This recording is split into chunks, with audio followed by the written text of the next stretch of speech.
الخير أقبل يا باغي الشر أقصر. نعم أيها الأحبة, le prophète alayhi afdalu salatu wa taslim nous a rappelé que quand le mois du Ramadan, ce mois béni, ayyuha al-ahibba, rentre, les portes du paradis s'ouvrent, les portes de l'enfer se ferment et les shayatines les plus néfastes sont enchaînées. Et un héros crie et dit: oh, toi qui veux le bien, aqbil, avance, approche. Oh, toi qui veux le mal, recule. Na'am ayyuha al-ahibba, pas de place pour les paresseux pendant ce mois béni, pas de place pour les avares, pas de place ayyuha al-ikhwat wal akhawat pour ceux qui ne veulent pas apporter du bien pour la communauté du prophète alayhi afdalu salatu wa taslim fi hada ash-shahr al-mubarak. Et pourquoi pas le prophète Mohammed alayhi afdalu salatu wa taslim, certes, il était généreux, mais pendant le mois du Ramadan, kama ja'a fi as-sahih, il était encore plus généreux. Et nous sommes dans un mois, comme on l'a dit précédemment, où les shayatines sont enchaînées. Voilà, comme je le dis souvent depuis le début du mois du Ramadan, ce sont les diables les plus néfastes qui sont enchaînés, et ce n'est pas ton âme qui est enchaînée. Et c'est pour ça que nous devons nous efforcer, ayyuha al-ahibba, d'éduquer notre âme à nafs pendant ce mois béni, shahr Ramadan, pour pouvoir, bi'idnillahi azza wa jalla, ayyuha al-ikhwat wal akhawat, se rapprocher d'Allah subhanahu wa ta'ala comme il se doit pendant le mois du Ramadan, et ensuite être régulier et constant ba'da Ramadan, après le mois du Ramadan. Et ce qui fait partie de la bonne éducation envers notre âme, c'est d'apprendre à notre âme, d'éduquer notre âme et d'habituer notre âme, surtout pendant le mois du Ramadan, à être encore plus généreuse. Le prophète alayhi salatu wa sallam était généreux, et encore plus pendant le mois du Ramadan. Tu es généreux peut-être pendant l'année, ya Abdullah. Si c'est le cas, tant mieux. Hada min fadlillahi azza wa jalla. Walakin tu dois être encore plus généreux pendant le mois du Ramadan, et tu dois rester régulier et constant après le mois du Ramadan.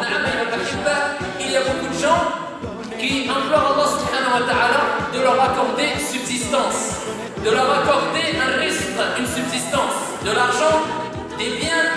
Et ici, quand on leur dit dépense pour Allah subhanahu wa ta'ala, dépense de ce que Allah subhanahu wa ta'ala t'a donné, na'am, car car les biens sont les biens d'Allah. L'argent, c'est l'argent d'Allah azza wa jal. Al-Ghani, le riche par excellence, c'est Allah subhanahu wa ta'ala. L'argent que tu as dans tes poches appartient à Allah subhanahu wa ta'ala. Tes poches, toi, ton corps, ton argent, tes biens, tout appartiennent à Allah subhanahu wa ta'ala. Et c'est pour ça qu'Allah subhanahu wa ta'ala dit souvent dans le Coran al-Karim: et dépensez de ce qu'on vous a octroyé, ce dont on vous a donné, on vous a comblé. Ça, les biens que tu possèdes, ya akhi al-habib, ya Allah, n'oublie pas que ça appartient à ton Seigneur tabaraka wa ta'ala. Donc ne sois pas avare, wal iyadu billah. Et surtout pendant ce mois béni qui est le mois du Ramadan. Quand le mois du Ramadan arrive, ya Abdullah, n'oublie pas que le prophète alayhi afdalu salatu wa taslim était encore plus généreux. Efforce-toi et fais un effort avec ton âme, ya Abdullah, et contre ton âme pour être encore plus généreux. Le prophète alayhi salatu wa salam rappelle que Rabbul Alamin, que le Seigneur des mondes, a dit, comme dans le hadith Qudsi: Ya ibn Adam, anfiq, unfiq alayk. On n'a rien sans rien. Ô fils d'Adam, dépense, sois généreux, et à ce moment-là, Allah subhanahu wa ta'ala dépensera en ta faveur pour toi. Na'am, anfiq, unfiq alayk. C'est Allah azza wa jalla qui le dit dans le hadith Qudsi, ayyuha al-ahibba. Il n'y a pas de place pour les avares pendant le mois du Ramadan. Et même en dehors du mois du Ramadan, Allah azza wa jalla a toujours mis en garde, ayyuha al-ahibba, contre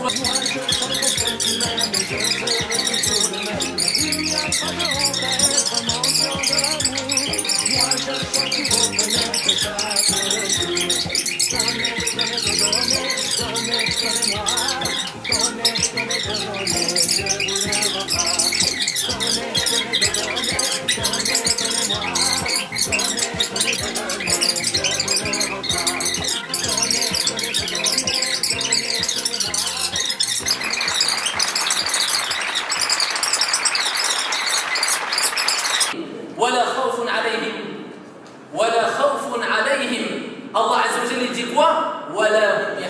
Ici Allah Azza wa Jalla dit ceux qui dépensent de leurs biens, de nuit comme de jour. Donc c'est à n'importe quel moment. Et tout à l'heure on avait dit c'est-à-dire dans les ans c'est la difficulté. En plus de cela rajoute de jour comme de nuit. Sirran wa alaniya, c'est-à-dire de façon discrète ou ouvertement, ils auront leur rétribution près de leur Seigneur tabaraka wa ta'ala. Fala khawfun alayhim wa la hum yahzanun. En plus de ça, Allah il dit quoi? Nul, ils n'auront pas de peur. Ils n'ont pas peur. Ils n'ont pas à avoir peur.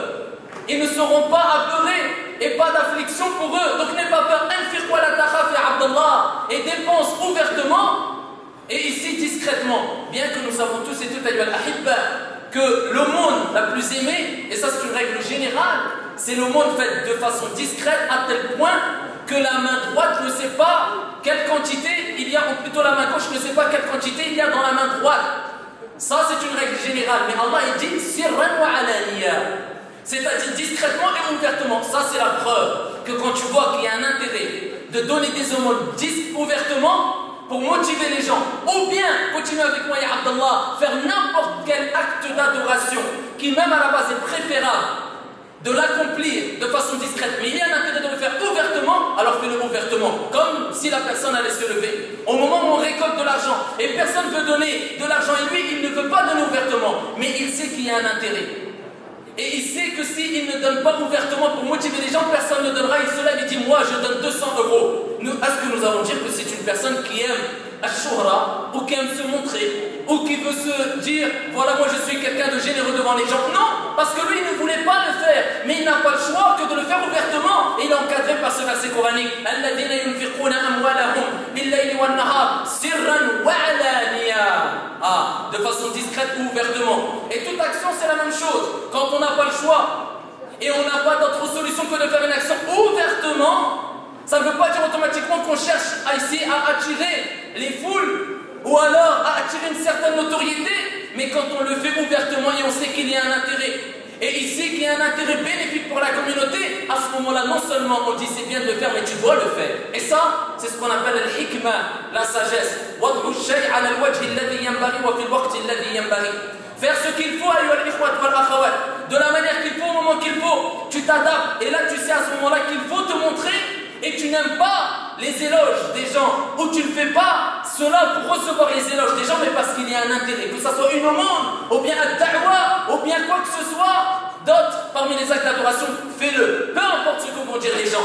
Voilà qu'il toi ce qui t'importe, c'est de regarder l'intérêt général de la communauté, d'être bénéfique pour la communauté. Si tu dois le faire ouvertement, fais-le. Le principal, c'est que tu ne restes pas dormir et que tu le fais sincèrement. Liwajhillahi azza wa jal. والله تعالى أعلم وأحكم. اللهم أرنا الحق حقا وارزقنا اتباعه